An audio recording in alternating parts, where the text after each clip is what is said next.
Las guerras han sido ese elemento que ha cambiado el curso de la historia de manera furiosa. Acontecimientos históricos habituales en nuestra historia, tan habituales que según la Enciclopedia Mundial de las Relaciones Internacionales y Naciones Unidas, en los últimos 5.500 años se han producido más de 14.500 conflictos. La guerra son nombres y apellidos y también lugares, pero además de por los ganadores y por los perdedores, las guerras son recordadas por suponer cambios en la forma de actuar. 1914-1918. Son los 4 años de la Primera Guerra Mundial. Esa fue la guerra conocida como la Guerra de las Trincheras. Esa en la que los ejércitos combatientes se mantenían estáticos protegidos en fortificaciones cavadas en el suelo.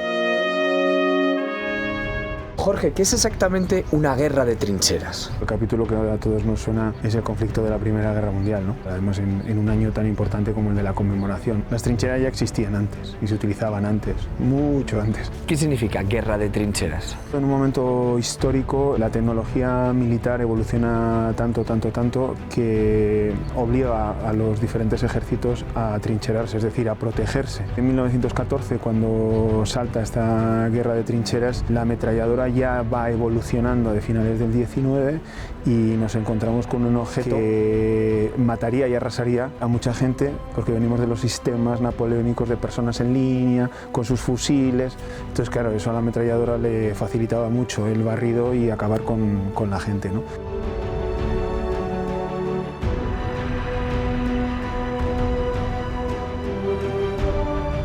A finales de 1914 ya se empiezan a excavar esas trincheras, se empiezan a hacer puestos de soldado, esos puntos cada vez se van haciendo más grandes, y a partir de 1915 la gente vivía en trincheras, sistemas fortificados bajo tierra, totalmente estáticos y sacrificando muchas vidas simplemente para ganar metros.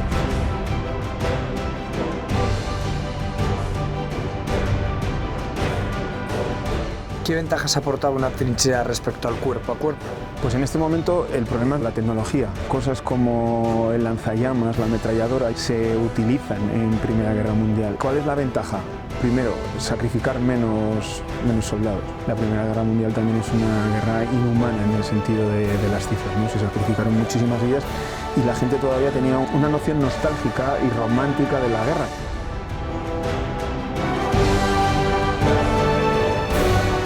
Esta es la mayor recreación de una trinchera que existe en toda Europa. Casi 700 metros cuadrados de madera que permiten acercarse a aquella dura realidad de estrechos pasillos. Muchos historiadores aseguran que era peor estar en la trinchera que en el frente. Pero ¿cómo era la vida aquí?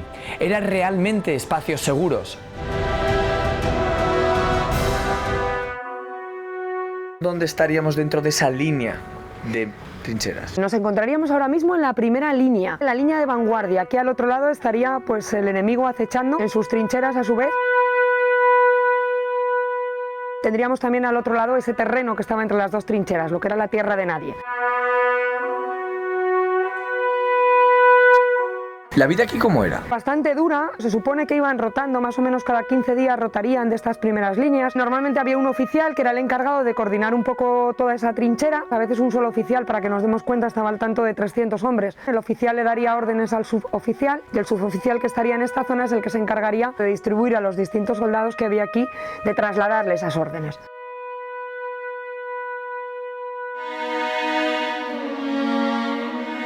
En el momento en que les tocaba salir al asalto, pedían a los soldados dejar los objetos de valor en trinchera. El hecho de salir suponía normalmente no regresar. Entonces pensaban, estos objetos de valor al soldado que cae en guerra de poco le van a servir al enemigo, le estamos dando realmente ventaja. También que no llevaran cartas, que también es algo importante. En las cartas tú estás mandando información. Es importante destacar que no se podían quedar dentro. Aquí se quedaba un oficial, un suboficial, alguien pendiente de si alguien se echaba para atrás, directamente pegarle un tiro.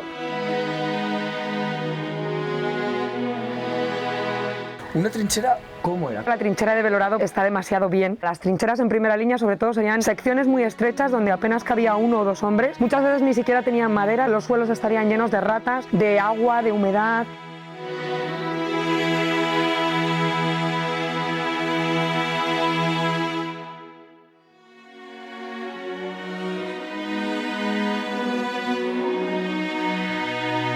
Abandonamos la primera línea y nos vamos a las líneas de retaguardia. Y aquí es donde estaban pues, todas esas instalaciones donde los soldados malvivían, como es el hospital donde nos encontramos ahora mismo.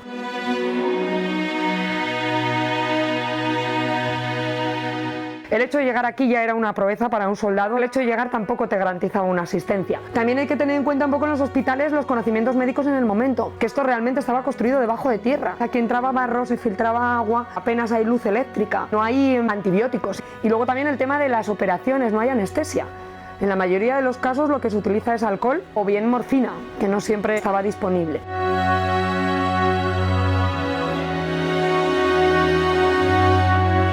Y además de los hospitales, ¿qué otros servicios tenía esta retaguardia? Sí, la retaguardia tendría también, por ejemplo, los barracones donde los soldados descansaban. Normalmente eran en sistemas de literas, eran camas calientes pues porque nunca estaban vacías. ¿El problema que originaba aquello?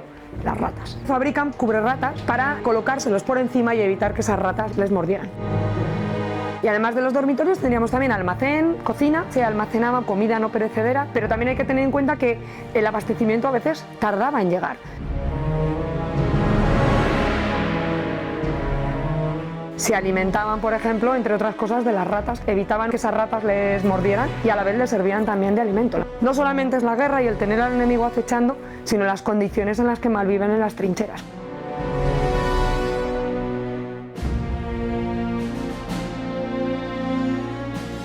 En realidad, el sistema de trincheras era mucho más que una simple zanja en el suelo que permitiera protegerse a quienes allí esperaban el momento de entrar en batalla. Las trincheras suponían un verdadero entramado de calles y vías de comunicación. Dicho con otras palabras, ciudades laberínticas sin espacios de referencia. Entonces, ¿cómo era posible orientarse en ellas?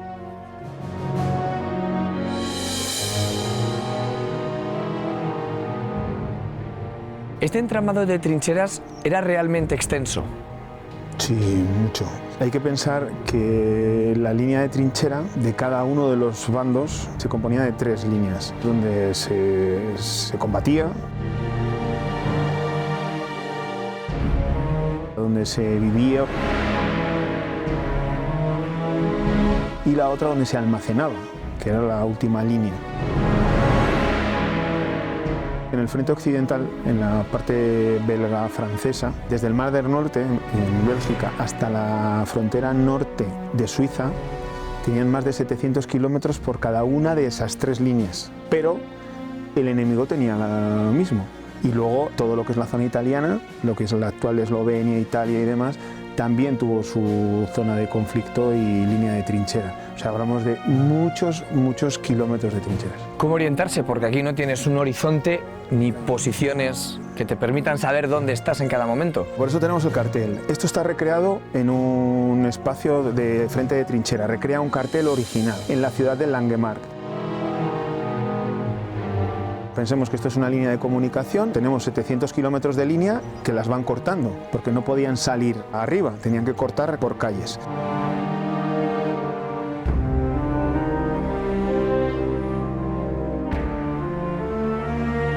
Esta línea lo que nos diría es que tengo estos 3 puntos que tengo en plano.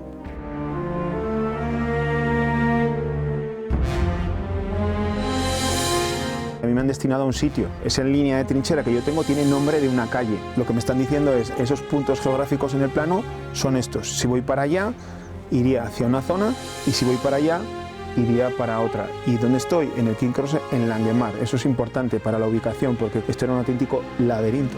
Es decir, que hablamos que las trincheras eran verdaderas ciudades subterráneas. Sí. La gente vivía dentro, se te destinaba dentro de una línea de trinchera, en una posición concreta, en una calle concreta y en una sección de línea, pues la que te tocara.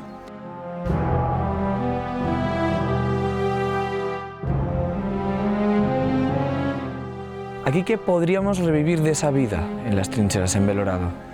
Nosotros aquí tenemos recreado un hospital de campaña, un sistema de dormitorios, las cocinas, puesto de mando, una posición de telefonía, un cuerpo de guardia y la primera línea de combate.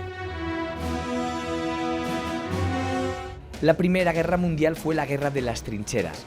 La segunda fue el conflicto de la radio. Incluso Adolf Hitler, en su obra Mi lucha, dijo que la radio era un arma terrible en manos de quien supiera hacer uso de ella, y así fue. La radio no solo servía para dar órdenes, sino también para intimidar al enemigo y dar aliento a los combatientes. ¿Cuándo la radio realmente ya forma parte de esos ejércitos? En los años 20 ya tenemos las comunicaciones comerciales, lo que entendemos ahora por emisora de radio. La evolución militar es anterior. Venimos de un periodo concreto, que es la Primera Guerra Mundial, y a partir de ahí la evolución de la comunicación inalámbrica es un salto extraordinario. Todo ese fenómeno de la radio se estudia como un elemento prioritario y estratégico con un único objetivo. Son evoluciones militares que se irían aplicando en aviación civil, en transporte civil, en la comunicación marítima, porque cuanto mejor tengo la comunicación, más ventaja me da frente al enemigo. Porque la telefonía a nivel de cable tiene una desventaja. Está localizada, me la pueden pinchar. ¿Qué es lo que me interesa? El secreto. La radio no está localizado entre dos puntos, dos cables. En definitiva, medio muchísimo más rápido, muchísimo más seguro y más complicado de interceptar, aunque salieron lógicamente medios para hacerlo. Este sería un hito dentro de esa carrera por la radio, ¿no? Sin duda. ¿Qué hacen los americanos tras su campaña africana y el primer desastre que tuvieron? Cambiar su tecnología. Y es una evolución de un equipo que ya traían, que ya habían comprado de manera civil. ¿Cuál era su objetivo? Mayor potencia de señal. Estamos hablando de Pearl Harbor, las islas estaban aisladas de tierra y lo primero que se cae en un conflicto, si te destruyen las líneas de teléfono, es dejarte incomunicado. ¿Qué les interesaba? Tener una emisora que tuviera mucho alcance, mucha potencia para llegar a las costas americanas y a partir de ahí, de radioenlaces, llegar al Pentágono, que fue lo que sucedió en Pearl Harbor.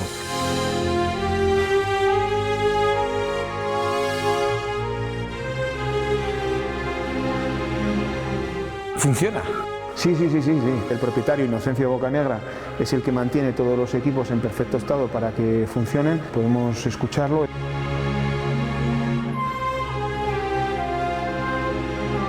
Durante la Segunda Guerra Mundial, la radio no solo comunicaba, sino que también marcaba objetivos. La radio tenemos que entenderla como la transmisión de ondas electromagnéticas y la recepción. Esto es un receptor, esto sería un transmisor. Con este equipo puedo hablar y escuchar. Con este equipo solo puedo hablar. Esto es una radiobaliza. Esto lo que nos daría es una posición o una frecuencia concreta.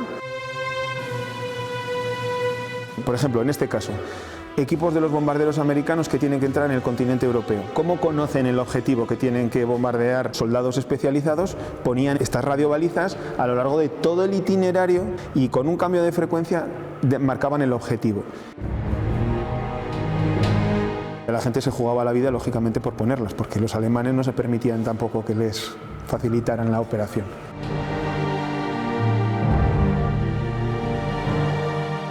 Este aparato corresponde ya a la nueva era de la radio.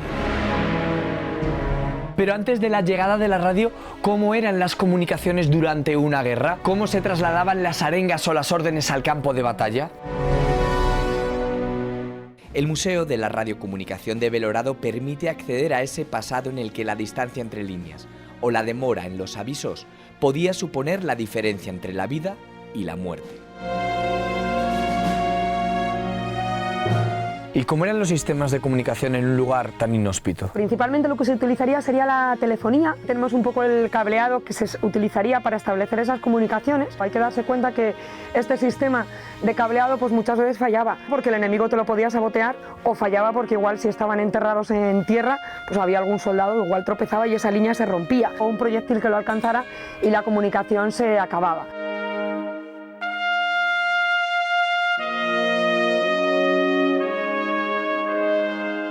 Así que se utilizaban también métodos alternativos, comunicaciones inalámbricas del momento. Hablamos de palomas mensajeras o de perros. Tenían un avance limitado, con el inconveniente también de que, claro, había gente que se especializaban también en matar esas palomas mensajeras.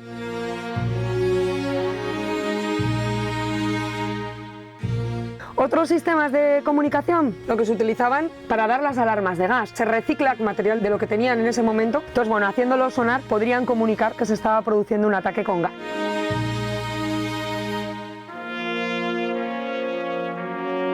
También una alarma visual, podría haber soldados no tocados de los oídos. El que estén en una altura tan baja, aparte de para que no les alcanzaran con esos proyectiles y los pudieran estropear, también sería para poder repararlos. Pero la radio no solo sirvió a los ejércitos sobre el campo de batalla. Aquel invento casi mágico también tuvo una importancia capital en la vida civil. Pearl Harbor fue el punto de inflexión de la Segunda Guerra Mundial, y también la radio tuvo un papel protagonista en aquel momento. Sirvió para declarar una guerra y también para dar la orden que cambiara para siempre el mundo. Jimena, pero la radio no solo actuaba en el frente, ¿verdad?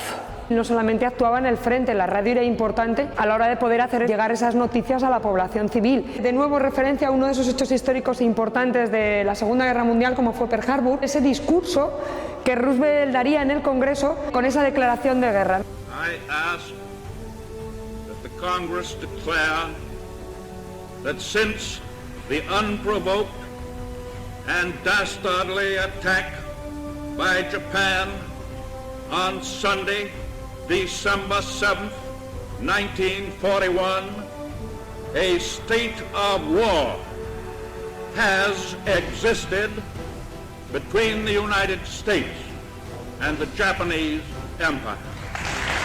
Tenemos esa referencia con la copia de ese discurso y con la manera en la que esas noticias llegaban a la población del momento. Tenemos un teletipo original de esa época. Gracias a estos teletipos es como conseguían llegar a hacer esas noticias. Y bueno, al día siguiente tenemos las portadas de todos los periódicos hablando de esa declaración de guerra. Era importante el tema de la recepción de noticias. El mejor receptor que había en el momento, que sería este que tenemos aquí, el propio presidente de los Estados Unidos, el sucesor de Roosevelt, Truman, se lo instalaría en su despacho Oval. Tenemos el modelo de receptor que estaría en ese despacho Oval y que además es importante porque modelos como este utilizaron para intentar interceptar esas señales de la máquina Enigma, la famosa encriptadora alemana. ¿Y en el aire cómo se conseguían esas comunicaciones que en la Primera Guerra Mundial parecían imposibles? Claro, con radio, con sistemas receptores y transmisores que hacían posible pues, que esos aviones se pudieran comunicar entre ellos. Tenemos de los más importantes, que sería el modelo de receptor que utilizó el bombardero Enola Gay.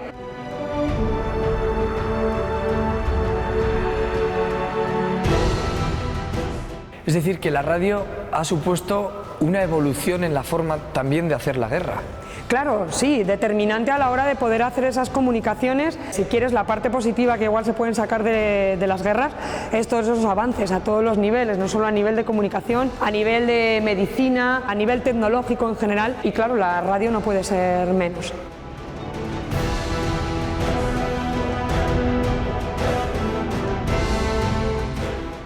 El hombre es un ser comunicativo por naturaleza. Sin la comunicación, la organización, la evolución o la supervivencia hubieran sido imposibles. Quizá, en muchas ocasiones, esa capacidad de transmitir haya sido mal utilizada. Pero como dice el proverbio, de los errores también se aprende.